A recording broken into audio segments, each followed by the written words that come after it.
여기에서 내 머리를 상하게 할 것이요 너는 그의 발꿈치를 상하게 할 것이다 라고 하는 것. 여기에서 보면 사탄의 심판과 주님의 재림이 나옵니다. 메시아가 끊어지고 주님의 초림이 나옵니다. 여기에서 70일의 진행을 이렇게 살펴보면 창세기 3장 15절에서 3500년간 70일의 시작이 나옵니다. 예루살렘에 중건하라는 영이 날 때부터, 그래서 70일에가 시작되죠.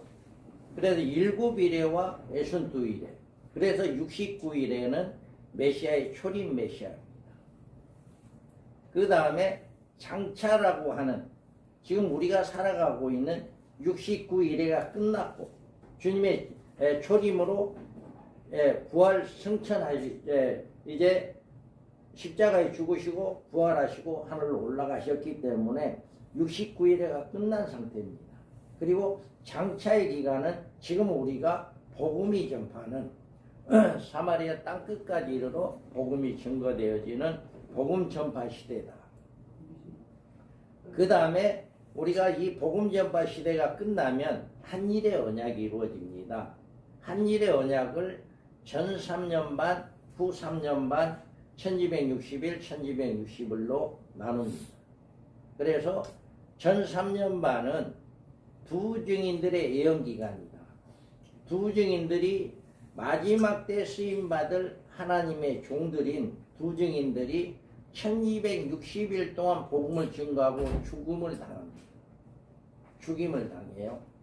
그래서 이 예언기간이고 그 다음에 1260일은 대한란 기간으로 적그리스도의 이제 통치 시대다 라고 하는, 짐승의 통치 시대다 라고 하는 것입니다.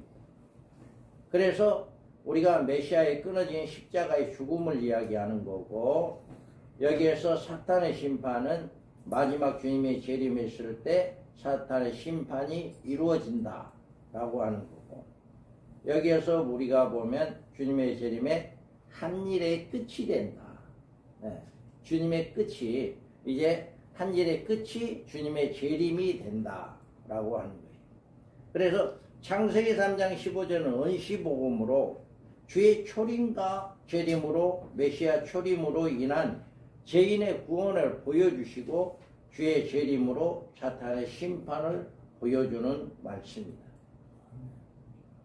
이 70일에는 주의 초림과 재림의 시기를 징조적으로 보여주신 최초의 계시다. 어떤 징조적으로 이렇게 보여주는 최초의 계시다 라고 하는 것입니다. 여기에서 보면 우리가 70일의 계산법에 대해서 다니엘 시대까지 3500년 동안 메시아에 나타나실 시기와 구원에 대한 비밀에 붙여졌다. 그러니까 주님이 오시기는 오시는, 언제 오신다라고 하는 그것이 비밀에 붙여져 있었다라고 하는 거죠. 그래서 1년을 70일을 70주로 해서 490일이며 하루를 1년으로 계산했을 때 490년이 됩니다. 초림의 메시아에 나타나실 시기의 계산을 예루살렘의 중건령으로 시작된다. 그러니까 초림이 언제부터 주님이 오시기 것을 언제 시점을 하느냐? 주전 445년 중건령이 날, 예루살렘의 중건령이 날 때부터라고 이야기합니다. 그래서 여기에서 69일에는 69 곱하기 7 하면 483년으로 중건령으로부터 메시아 탄생까지 483년이 되며 이 연대는 주 38년이 된다. 그래서 우리가 성경에는 주로 주 32년, 32세쯤이라고 이렇게 이야기를 하고 있는데, 이렇게 계산상으로 보면 38년이 되는 이런 계산이 나옵니다. 그래서 69일에와 70일에 간의 한 일에는 장차라고 하는 기간에 개입되는데, 이 장차의 기간은 복음 시대다. 그래서 우리가 장차라고 하는 시대에 우리는 지금 살고 있다. 그래서 장차에 등장할 짐승에 의해 한일의 언약이 굳게 맺어지는데 한일회가 70일을 채우게 됐다. 지금 69일회가 끝난 상태고 한일의 언약만 남았는데 그 한일의 언약이 이루어지게 되면 한일의 언약이 그러면 70일회가 끝이 된다라고 하는 거죠. 그래서 한일의 기간의 인류의 종말 기간으로 7년 한랑 기간이며 그 끝에 가서 메시아가 재림하시는 주님의 재림이 이루어집니다.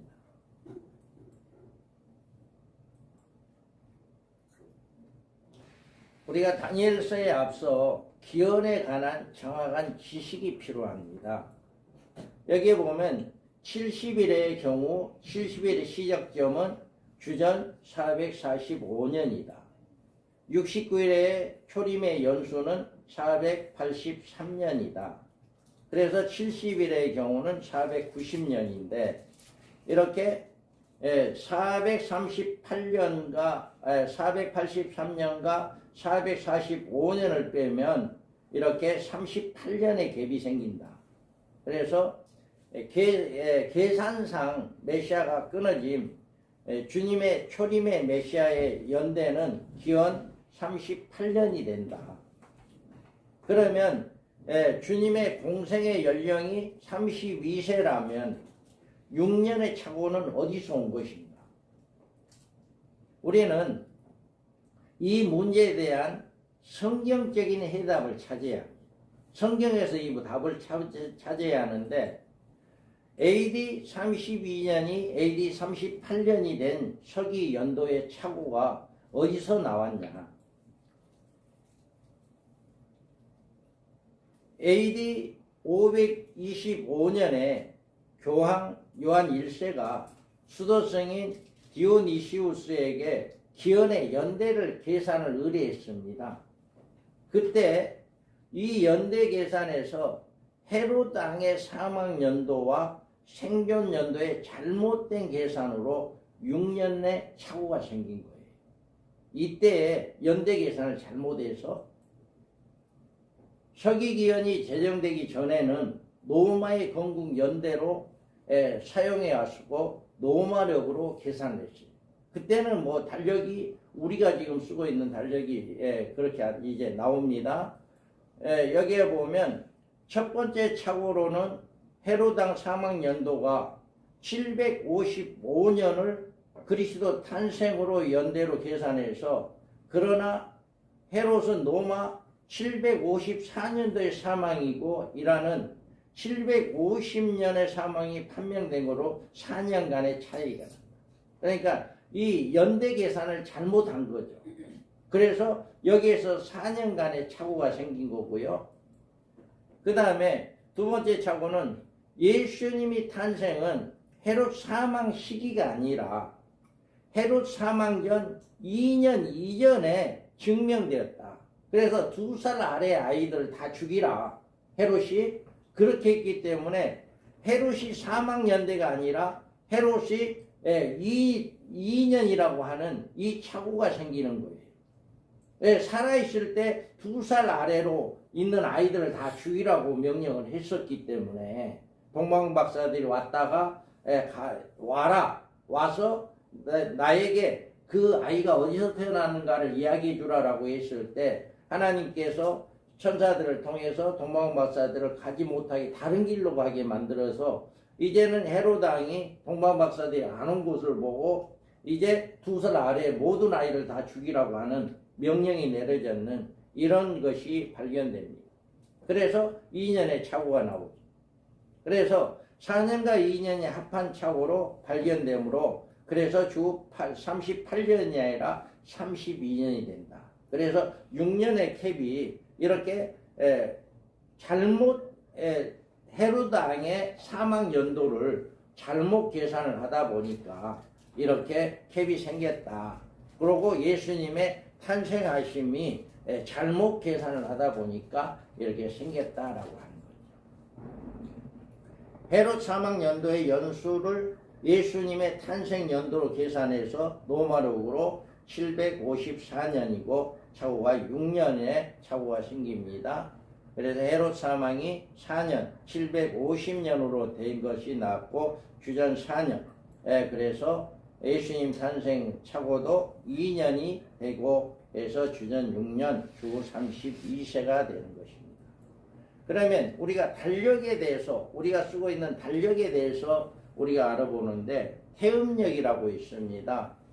해가 한 달에 한 번씩 달이 지구를 도는 기간, 달이 지구를 도는 기간을 주축으로 해서 계산하는 방법으로 29일, 30일로 교차된 날짜로서 1년에 354일이고 1년에 11일간의 공백기간이 생긴다. 이 태음력은 1년에 12일간의 공백기간이 생깁니다. 그러면 이 기간을 메꾸기 위해서 태양력이라고 있어요. 그래서 해가 태음력의 1년의 길을 태양력에 맞춘 계량된 달력인데 3년의 윤달이 정하여져서 1년에 부족한 날수 11일간 보충함으로 태양력과 공존 보조를 취하게 되는 이것이 우리가 지금 음력과 양력을 쓰고 있잖아요. 이게 바로 태음력과 태양력이 맞춰지기 위해서 3년에 한 번씩 이렇게 그 날짜가 바꿔지는 이런 이 태양력이 있죠. 그 다음에 태양력이 있습니다. 해가 뜨고 지는 것을 기준으로 만든 달력인데 그러나 태양력은 달과 연 계산의 기준이 없으므로 율리우스력이 생기기 이전에는 달력으로 사용할 수가 없었다. 이 태양력은 달력으로 사용이 안 됐다라고. 그래서 율리우스력이 있습니다. 희자가 애굽을 정복에 있을 때 나일강의 범람 주기로 1년의 기기가 365일임을 알게 돼요. 꼭 그 주기 되면 나일강이 범람하니까 그래서 그것이 365일이구나 하는 걸 알았고 더 깊이 연구가 들어가 가지고 1년이 365일 2.24일이다.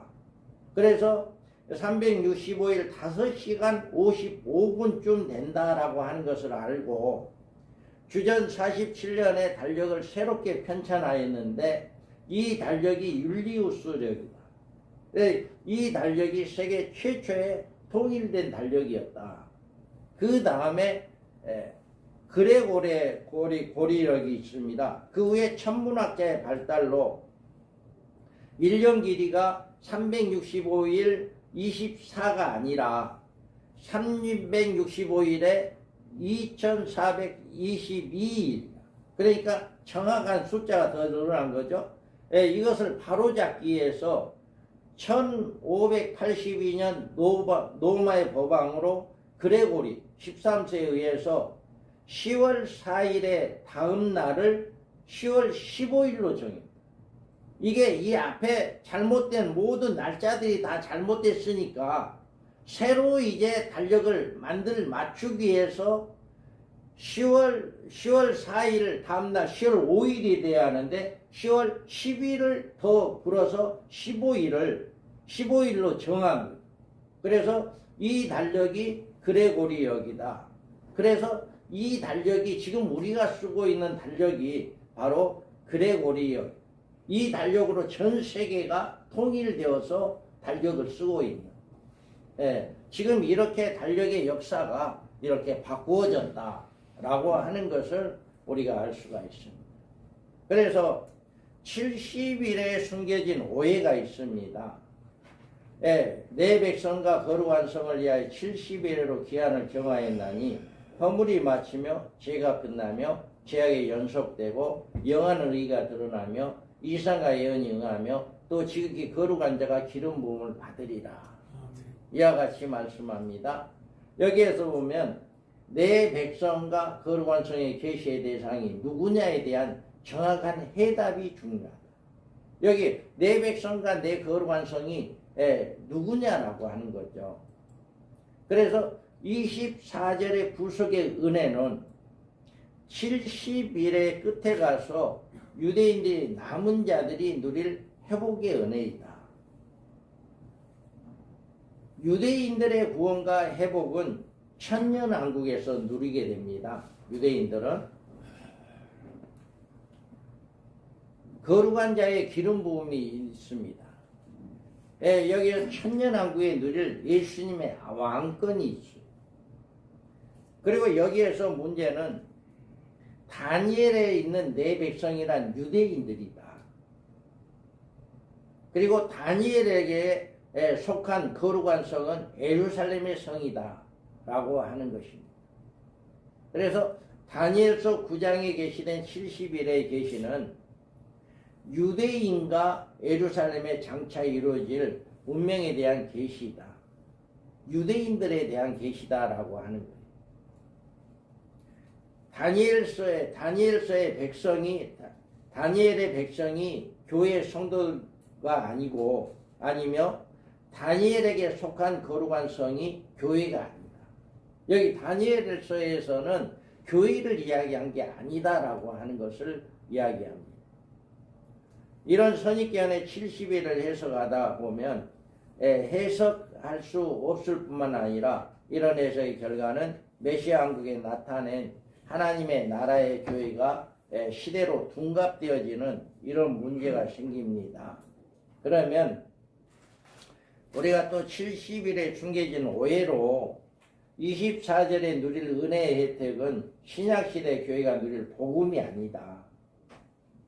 내 백성과 내 거룩한 성을 위하여라고 하는 것은 이 말씀 70일가 되었을 때 유대인들이 메시아 왕국을 누릴 구원의 계시다. 만약 이 말씀이 이방 교회에서 누릴 구원의 은혜를 말할 것이라면 70일에가 채워질 때 사건이므로 시기적으로 맞지가 않다. 이거는 이방인의 말씀이 아니다 라고 하는 것을 이야기합니다.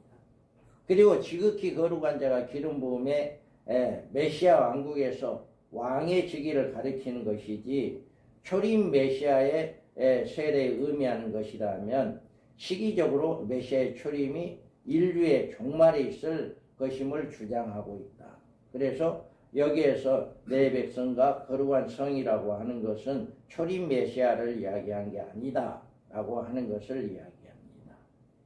다음에 70일에 숨겨져 온 비밀로는 세 번째로는 62일 후에 기름 부음 받는 자가 끊어져 없어질 것이며 장차 하나님의 백성이 와서 그 성읍과 성소를 무너뜨리려니와 그의 종말이 홍수에 휩쓸린 같이 같을 것이고 또 끝까지 전쟁이 있으리니 항피할 것이 작정되었느니라 라고 이야기합니다. 우리 27절 한번 읽어볼까요? 그가 장차는 사랑으로 더불어 1년 동안의 언약을 그가 그의 전에 제사와 예물을 금지할 것이며 또 참고하여 미국 물건이 날개를 의지하여 설 것이며 또 이미 정한 종말까지 진노와 함께 하는 자에게 쏟아지리라 하느니라. 다음에 여기에서 보면 26절과 27절에서 장차 한 왕이 나옵니다. 그리고 그가 장차라고 이야기합니다. 그리고 그가 그 일의 절반의 예물을 금지하는 인물은 동일 인물이고 장차에 등장할 적그리스도를 말한다. 여기에서 이야기하는 장차라고 하는 장차 한 왕이 나오겠다 하는 그라고 하는 것과 동일한 인물이다. 장차란 기간은 69일에와 한일에 역사적 공백 기간이다. 이 공백 기간은 이방인의 구원을 위한 교회의 시대이다. 이 기간입니다. 그래서 이 천국 복음이 모든 민족에게 증언되기 위하여 온 세상에 전파되리니 그제야 끝이 오리라. 이게 장차의 기간에 이 복음이 증거되어지는 이런 역사다. 그래서 우리는 69일에는 7일에와 60일의 기간에 계속되지만 70일에는 69일에와 한일에 간의 사이 장차라고 하는 역사적 공백 기간이 따라야 한다. 장차 기간이 오랜 이유다. 바로 이와 같이 장차라고 하는 이제 많은 학자들이 7일에와 60일에 같이 붙어 있었으니까 한일에도 같이 붙어 있어야 한다. 이렇게 해석을 하지만 그 해석보다는 그 69일에와 한일의 사이에는 장차라고 하는 이 기간이 있기 때문에 이 탭이 멀어진다라고 하는 것을 이야기하고 있습니다. 그래서 우리가 여기에서 도표로 이렇게 보면 7일에와 62일에가 있습니다. 그래서 483년이고요. 장차의 기간은 이방인의 구원의 시기고 이 복음이 모든 민족에 증거되기 위하여 온 세상에 전파되는 이제야 끝이 된다 라고 하는 이방인의 충만한 수가 들어오기까지 이 장차라는 기간에 복음이 증거된다. 그리고 한일의 언약이 이루어지고 7년 환란이 옵니다. 왜 우리가 26절에 여기에서 보면 장차 한왕을 디도로 해석함으로 한일의 종말의 계시로 안 본다. 이거를 디도로 해석한다. 그래서 그란 그 인물을 짐승을 가리키는데 예수님으로 해석을 한다. 이 여기에서 그러니까 장차 한왕이나 그가 다른 인물이다. 이렇게 해석한다는 거죠. 그래서 한일의 언약이 7년 환란 기간이 아니라 교회 시대가 됩니다. 이렇게 해석을 하다 보면 이건 교회 시대를 이야기합니다. 그래서 한일의 절반에 있을 제사와 예물 금지를 기도의 성전 파괴로 인한 구약 제사의 폐기로 해석을 한다. 이렇게 이 한왕을 기도로 해석했을 때는 이런 해석이 나올 수밖에 없다라고 하는 거죠. 그래서 종말의 재림주로 말미암은 짐승의 심판이 노마의 멸망으로 해석되어져요. 그러니까 주님이 재림해서 심판한다고 하는 그 말씀을 노마의 멸망으로 해석이 되어질 수밖에 없어요. 그러니까 장차 한왕을 기도로 해석했을 때는 이렇게밖에 해석을 할 수가 없다라고 하는 거죠. 우리가 유의해야 할 점이 바로 70일의 계시의 목적은 메시아의 초림과 재림의 징조적 시기를 보여주신 것이기 때문에 예루살렘의 중건쟁이 시발점과 짐승의 한일의 언약의 사건이 핵심 사건인데 이거를 뒤도로 해가지고 과거 역사적인 사건으로 묻어버리는 이런 결과가 나오게 된다는 거죠. 그래서 장차에 등장할 한 왕이 누구냐에 따라서 종말의 시점이 달라집니다. 초림의 카운트다운에 예루살렘의 중건령이 선포된 BC 445년부터 69일에 483년 후가 채워졌을 때 초림의 메시아가 등장하여 고난을 당하시는 시점입니다. 그런데 장차 등장하여 예루살렘을 해파할 대상이 노마의 기도로 해석한다면 70일의 중 한일에는 채워지는 장차라고 한 미래의 기간에 아무런 의미가 없다. 이미 기도가 다 70일을 이루었기 때문에 장차라고 하는 이게 의미가 없다라고 하는 거죠. 그리고 26절에 장차에 나타날 인물과 27절에 장차에 나타날 인물이 모두 다 동일한 인물인 짐승으로 해석해야 하는데 이 둘을 하나는 기도로 하나는 예수님으로 구분하여 문맥상 큰 문제점이 보여주고 있다라고 합니다. 만약에 장차 나타날 한 왕이 기도라면 한일의 기간은 공중에 뜬 기간으로 행방불명이 되어버리고 디도가 예루살렘을 짓밟은 시기가 곧 70일의 끝이 되어 이 땅에 메시아 왕국이 도래해야 한다. 그러니까 디도를 본다 이미 재림 메시아가 와야 한다.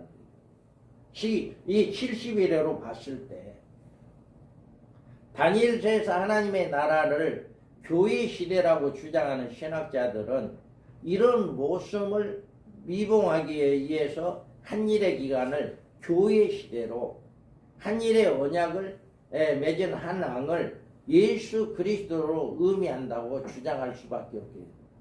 이 잘못된 것을 끼워 맞춰야 하니까 끼워 맞추기 위해서 어쩔 수 없이 한일회를 복음 시대다, 교회 시대다 이렇게밖에 할 수 없다는 거죠. 그리고 이것이 바로 억지로 이렇게 맞추는 지도로 봤을 때 이런 해석이 나올 수밖에 없다. 한 가지 해석의 오류는 곧 짐승을 그리스도로 둔갑시키고 인류의 종말 기간을 의미하는 7년을 교회 시대로 바꿔놓고 생전 성도들에게 주 재림의 가장 큰 소망인 천년왕국을 성경에서 없애버리고 무천년설을 주장하게 이른 것입니다. 이와 같이 가장 성도들에게 소망을 주는 천년왕국을 없애버리고 이런 해석을 잘못된 해석 때문에 이렇게 해석이 나올 수밖에 없다라고 하는 것을 우리가 이야기하고 있습니다. 그래서 다니엘서에 보면 계시된 70일의 문장적 해석으로 우리가 이제 시대별로 우리가 한번 살펴보겠습니다. 그래서 여기에서 보면 70일의 기간이 천년왕국이 실현 시기와 70일의 기간이 있고 70일에가 있습니다. 그래서 유대인의 회복 기간이 바로 허물이 그치고 죄가 끝나며 여기에서 허물이 그친다. 유대인의 허물이 그친다라고 하는 거예요. 그리고 죄가 끝난다. 그리고 죄악이 연속되며 영원한 의가 드러난다. 이렇게 말씀합니다. 그래서 성경의 예언이 성취되어는 유산과 예언이 응하게 된다라고 하는 거죠. 그래서 메시아 왕국이 거룩한 자가 기름 부음을 받으리라. 메시아 왕국이 도래하는 이렇게 지극히 거룩한 자가 기름 부음을 받으리라 라고 이렇게 말하고 있습니다. 우리가 문장적 해석으로 이렇게 보면 7일에와 또 62일에가 나옵니다. 그리고 기름 부음은 주님의 초림이 나옵니다. 그리고 여기에서 장차 한 왕이라고 하는 장차의 기간이 나오죠. 여기에 한 왕, 그가 27절에 그가라고 하는 한 왕, 이게 나옵니다. 그래서 그가 일의 절반의 제사 예물을 금지한다. 한 일의 후 3년 반의 절반에 이렇게 그가 이렇게 예물을 금지하게 되는, 법을 바꾸게 되는 이런 일이 있게 된다. 이렇게 이야기합니다. 그래서 우리가 다니엘서를 문장적 해석으로 이렇게 보면 또 이제 지극히 거룩한 자가 기름 부음을 받으리라 라고 이야기했는데 이스라엘을 회복하시고 다윗 위에 앉으신 재림의 메시아를 이야기합니다. 그래서 24절에 70일에까지의 기한은 예루살렘의 영원한 회복과 대망하는 메시아 왕국과 다윗에 앉으신 왕의 출현의 시기를 가리키는 것이다. 이스라엘은 이때에 안전한 회복과 구원이 성취됩니다. 70일에가 끝났을 때 이스라엘 백성들이 안전한 회복이 이루어진다라고 이야기합니다. 이사야서에 한번 읽어봅니다. 이는 하나님이 예수하고 하나님을 우리에게 주신 바 되는데 그 옆에 정사를 메고 그의 이름은 기원자 보호자 전능하신 하나님이라 영존하시는 아버지라 평강의 왕이라 할 것이며 그 정사와 평강의 감이 무궁하며 또 다윗의 왕자와 그의 나라의 힘임하여 그 나라를 굳게 세우고 지금으로 영원히 정의와 이름으로 뜻을 보존하실 것이라. 만군의 여호와의 신이 그를 이루시리라.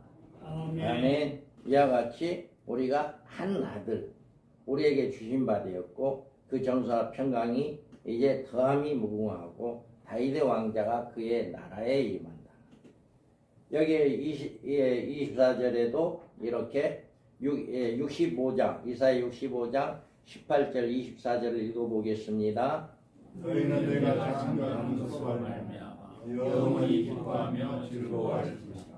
보라 내가 예루살렘을 기쁨으로 찬송하며 그 백성을 기쁨으로 삼고 내가 예루살렘을 즐거워하며 나의 백성을 기뻐하리니 우는 소리와 부르짖는 소리가 그 가운데에서 다시는 들리지 아니할 것이며 거기는 알수가 많지 못하여 죽는 어린이와 수알이 차지 못한 노인이 다시는 없을 것이라.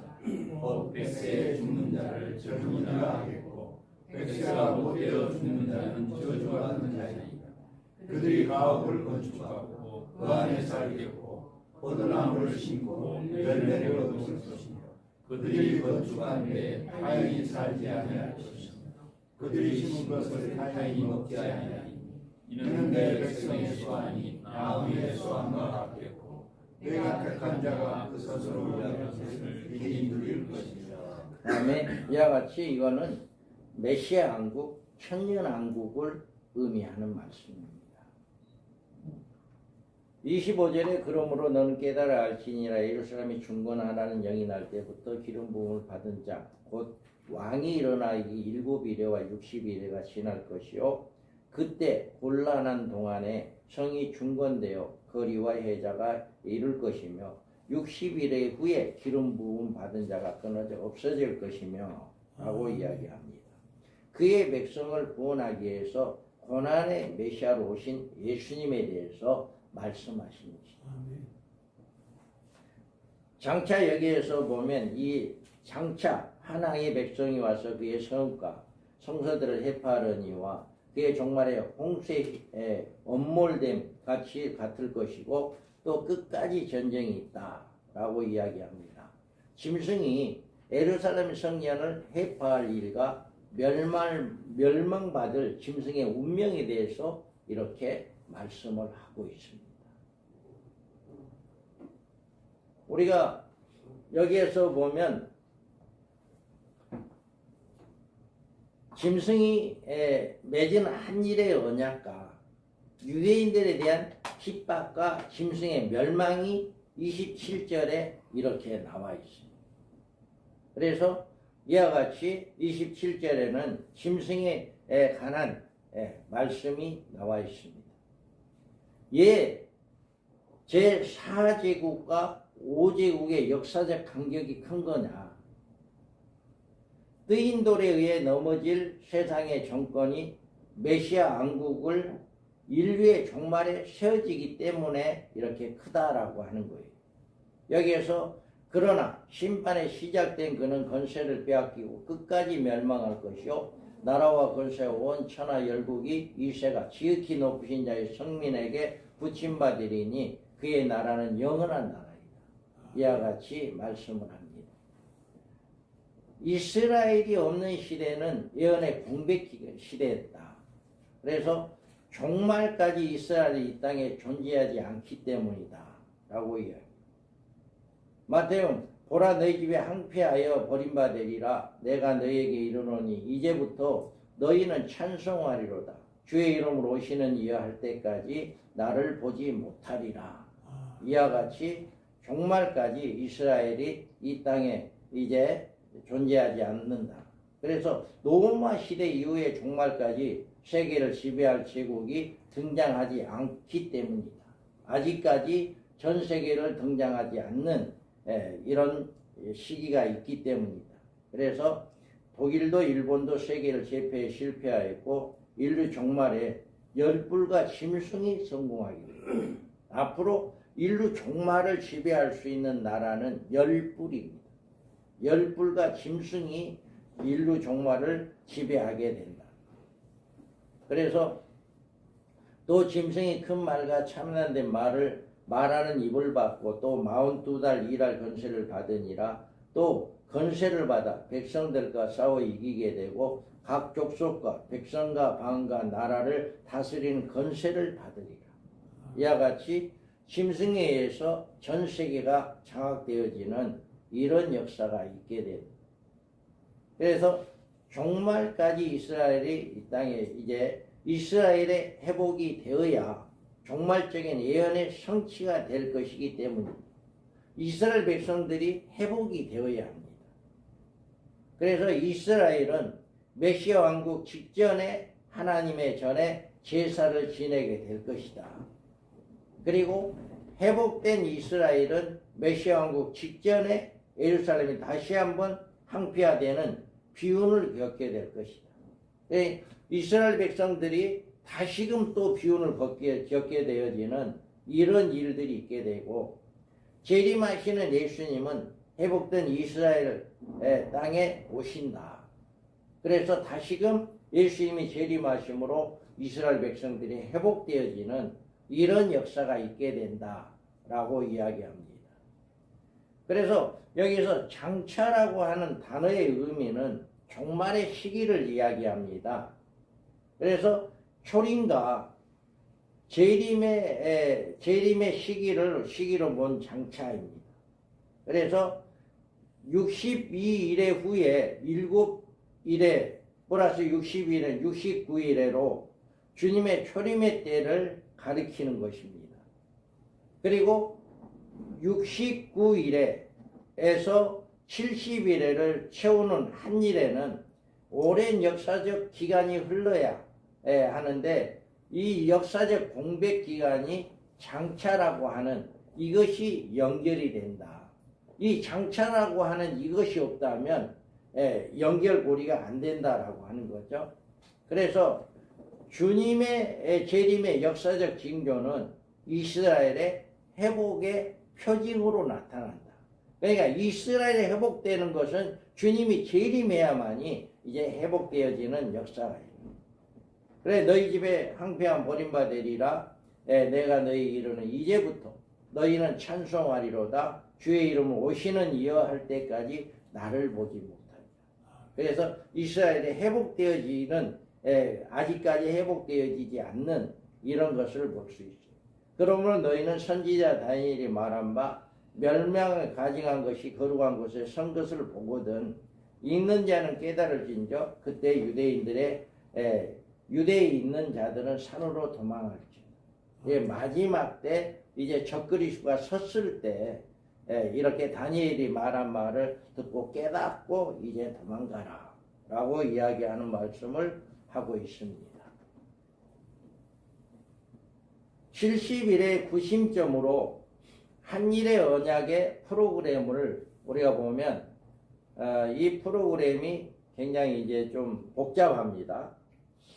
그런데 다니엘서 2장의 31절 38절에 보면 바벨론, 메데바사, 헬라, 로마가 나옵니다.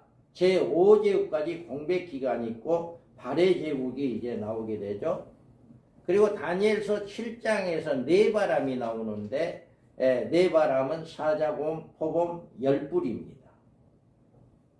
그리고 다니엘서 9장에서는 메데바사인데 예루살렘이 중건령이 나오고 안티오쿠스가 나오고 마카비 혁명이 나오고 독립 시대가 나옵니다. 그리고 로마 시대가 있고 이제 초림 메시아가 있고 그 다음에 복음 전파 시대고 한일의 언약이 이루어지는 이런 역사가 다니엘서 9장에서 이런 역사들이 나타납니다. 그 다음에 이제 한때야 두때야 반때 성도들의 핍박 기간이 이렇게 생기고 한일의 기간에 절반의 예루살렘에 점령해서 예물을 금지하는 이런 역사가 일어난다라고 하는 이게 다니엘서 9장에서 나오는 거죠. 그러면 요한계시록에서는 언제 나오냐? 요한계시록에서는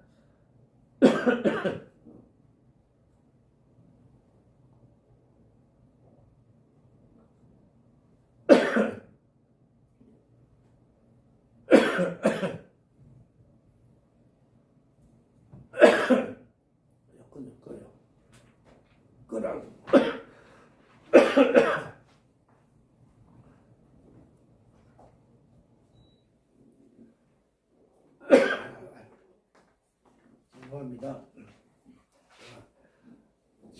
굉장히 이 기온이 예민해.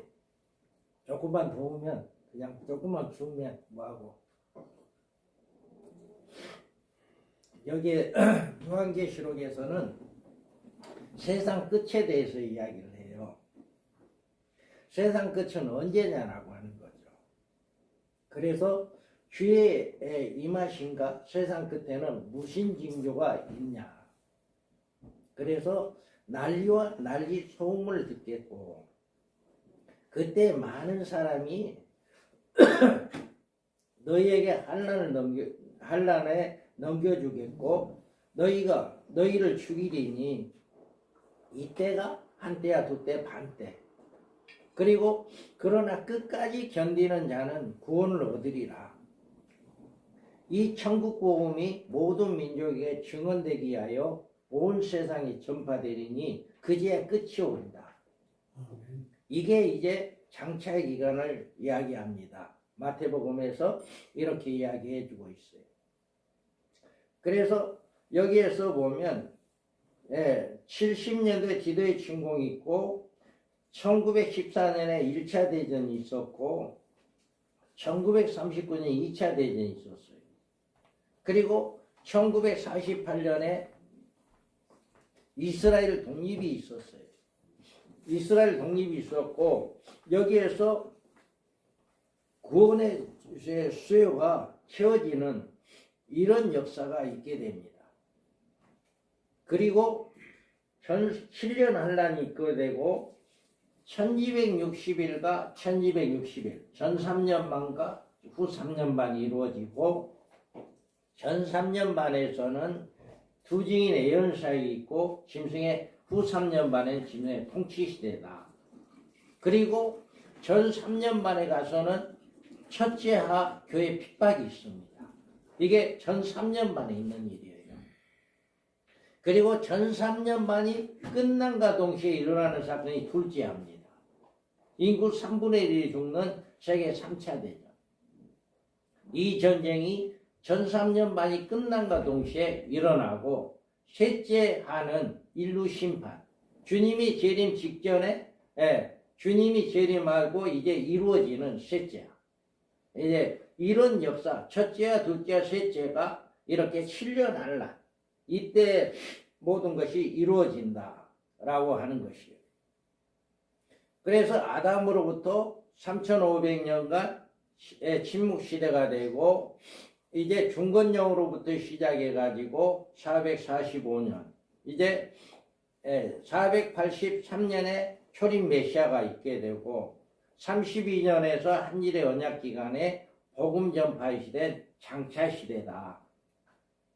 그리고 한일의 언약이 이루어지고 7년 환란이 오고 이제 성도들은 공중에 올라가고 이제 주님이 재림하고 천년왕국이 이루어지는 이런 역사가 일어난다. 이것을 그러니까 70일의 구신점을 이렇게 한 프로그램에 한번 이렇게 넣어봤습니다. 그리고 70일에 계시된 초림과 재림의 카운트다운. 여기에서 초림의 카운트다운은 예루살렘의 중건령이 날 때부터라고 하는 BC 445년부터 69일에는 483년에 채워질 때 초림 메시아가 등장하여 고난당하실 시점이 된다. 재림 메시아 카운트다운은 장차 한왕이 와서 그 성과 성소를 해파하려니와 그 종말의 홍수에 엄몰된 것 같을 것이고 또 끝까지 전쟁이 있으니 항폐할 것이다. 한왕이 등장하는 이 한왕이 언제 등장하는지는 아무도 모릅니다. 그래서 한왕이 등장하는 게 바로 한일의 언약이 시작되므로 재림의 카운트다운이 시작된다. 그래서 여기 한왕이 누구냐? 여기에 한왕이.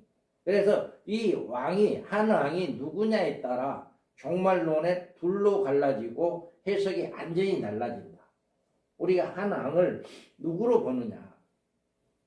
만약에 한 왕이 기도일 때는 종말의 계시가 로마의 기독교 박해사로 끝난다. 기도일 때는 이미 끝난 거예요. 70일에가 끝난 거예요. 그리고 한 왕이 종말에 등장한 짐승일 때는 한 일의 끝에 주님이 재림하게 된다. 이런 결과가 나오죠. 그래서 우리가 이 학설로 무천년설에서 70일의 해석을 어떻게 하느냐? 무천년설에서는 예루살렘의 중건령을 이야기합니다. 시작을 초리 메시아로 시작하고 70년 기도로의 예루살렘의 침공. 무천년설은 이렇게 보고 있어요. 그리고 그 후 이후에 교회 시대다. 한일의 언약이 지금 우리가 교회 시대다. 지금 우리가 교회 시대에 살고 있는 거죠. 무천년주의자들의 학설로는. 그리고 주의 재림이 있고 백보자 심판이 있다. 7일회와 60일회가 계속되듯이 한일에도 69일회에 계속되어야 한다. 이게 무천년주의자들의 학설입니다. 기도에 의한 예루살렘 침공 사건을 한일의 전반부의 사건으로 해석을 한다. 그러니까 기도가 이렇게 해서 이미 한일의 언약이 이루어졌고 이제 전반부다. 한일의 후반부에 나머진 한 때와 두 때와 반 때를 70년대 이후에 교회 시대로 가리키고 주장합니다. 그러니까 기도 이후의 시대가 한때, 두때, 반때, 후 3년 반을 의미한다. 이렇게 보고 있죠. 이런 주장을 7년 한란 기간을 세대주의가 만들어 놓은 것이라고 이렇게 배척하고 있다. 이런 주장은 계시록을 종말 계시가 아닌 노마 시대의 교회 박해사로 둔갑시킨다. 무천년주의자들이 70년도에 이렇게 해석은 엉뚱한 해석이 나오죠. 그리고 이런 주장은 27제 한일의 언약자 제사와 예물을 금지할 한 왕이 예수가 된다. 이런 해석은 한일의 절반인 후 3년만은 교회 시대가 천년왕국이 된다. 주님의 재림에 백보자 심판이 이제 죽은 자의 부활, 산 자의 변화받은 모두가 종결되어진다. 그러니까 주님의 재림으로 모든 것이 끝난다. 백보자 심 천년왕국이 없다 보니까 이 무천년주의자들은 이렇게 이제 주님이 재림으로 모든 것이 다 끝난다라고 이렇게 해석을 합니다. 세대주의자들의 70일에는 어떻게 해석을 하느냐? 여기에서 보면 이들은 70일에와 한일의 구분을 전천년설에 모방했으나 내용은 세대주의로 해석을 합니다. 19세기 세대주의의 전성기를 맞아서 70일의 해석을 세대주의 교리로 인식하게 됩니다. 그래서 한란전 흑요설, 공중 지상 등 이중 재림설, 주님이 2번 재림한다. 7년간 어린 양 혼인잔치설도 이렇게 주장을 합니다. 그래서 그들은 장차의 기간을 왕국 연기 시대다. 그래서 7년 한란을 7년 대한란으로 이렇게 해석을 합니다. 예루살렘 성전에서 구약적 제사를 드리고 유대인들의 왕국의 중심이 된다. 그러니까 예루살렘 성전에서 이렇게 이루어진다. 성도는 부활체로 유대인들은 육체로 천년왕국에 들어간다 하는 교리가 정립된다. 그러니까 천년왕국에 들어가는 두 부류가 있는데 유대인들은 육체로 들어가고 우리 성도들은 부활체로 들어간다. 그래서 천년왕국에서 두 부류로 산다라고 하는 거죠. 그래서 천년 후에 백보자 심판 시에 마지막 부활인 생명의 부활과 변화가 있게 된다. 이제 무천년설과는 조금 다르죠? 천년왕국 세대주의는 천년왕국이 있다라고 하는 것을 인정해 주는 거지. 그래서 무천년주의와 세대주의가 이렇게 해석을 합니다. 그러면 우리 밤중소리의 사역회가 우리가 주장하고 있는 학설은 뭐냐? 이제 두 가지를 먼저 여러분에게 보여주었는데, 그럼 우리가 주장하는 학설이 뭐냐? 여기에서 똑같습니다. 이제 69일의 초림예수 장차 복음 전파. 우리는 다른 것이 이제 여기에서 구분이 됩니다.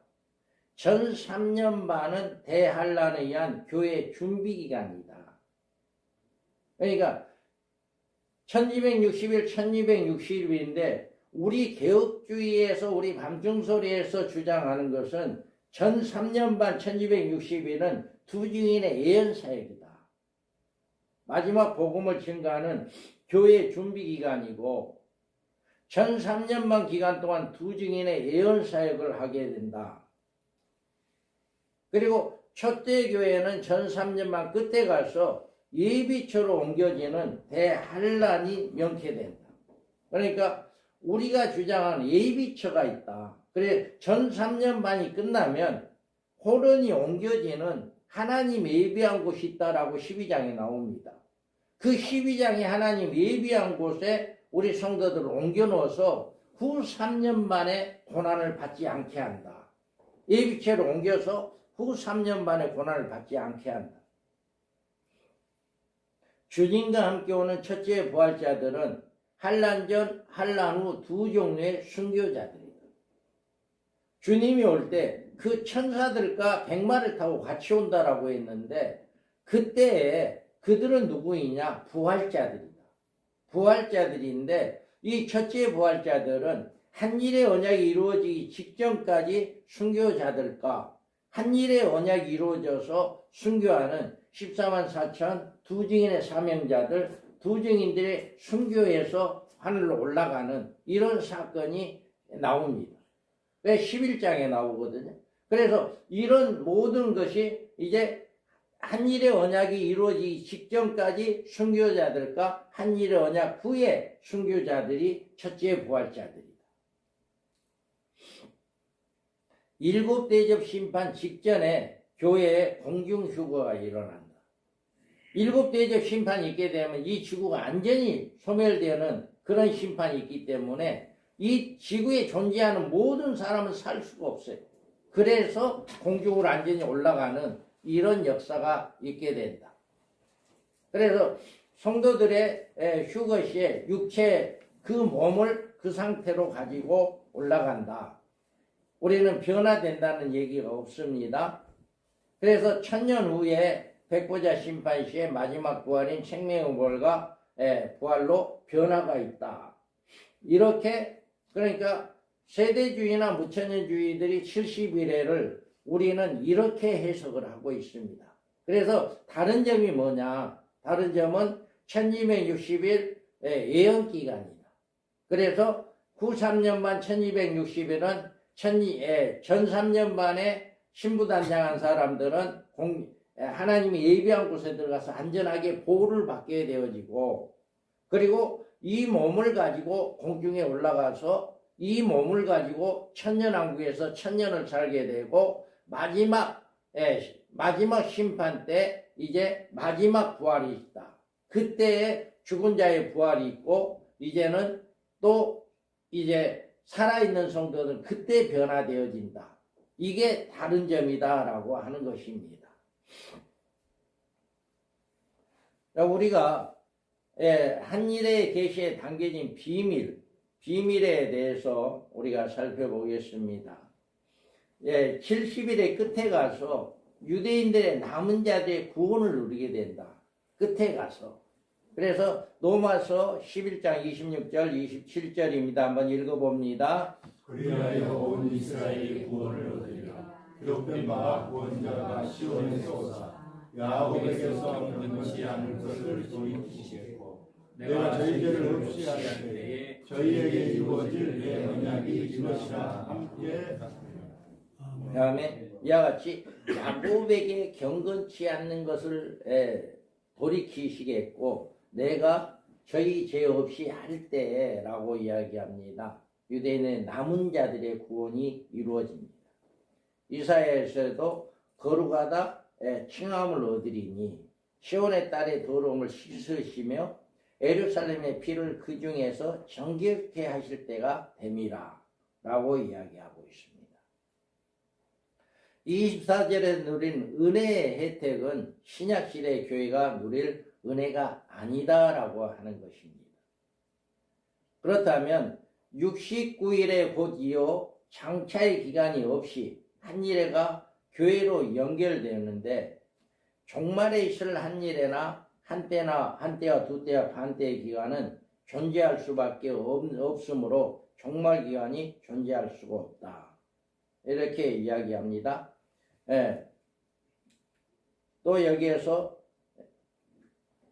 거룩한 자의 기름 부음 메시아의 왕국에 왕으로 기름 부음을 받는 이런 때가 있습니다. 그래서 다니엘서에 보면 27절에서 7장 27절에 나와 있고요. 고린도전서 15장에 이렇게 나와 있습니다. 그 후에는 마지막이니 그가 모든 통치와 모든 권세와 능력을 멸하시고 나라를 아버지 하나님께 바칠 때라. 그가 모든 원수들이 그 발 안에 둘 때까지 반드시 악노로 다리라. 야함에 이와 같이 기름 부은 메시아의 왕국으로 기름 부음을 받게 된다. 그리고 계시록 20장에 이 첫째 부활에 참여하는 자들이 복이 있고 거룩하도다. 둘째 사망이 그들을 다스리는 권세가 없고 도리어 그들이 하나님과 그리스도의 제사장이 되어 1000년 동안 그리스도와 더불어 왕노릇한다. 이렇게 말하고 있습니다. 한일회가 오기까지 장차라고 하는 종말의 기간이 이렇게 긴 이유에 대해서 이야기합니다.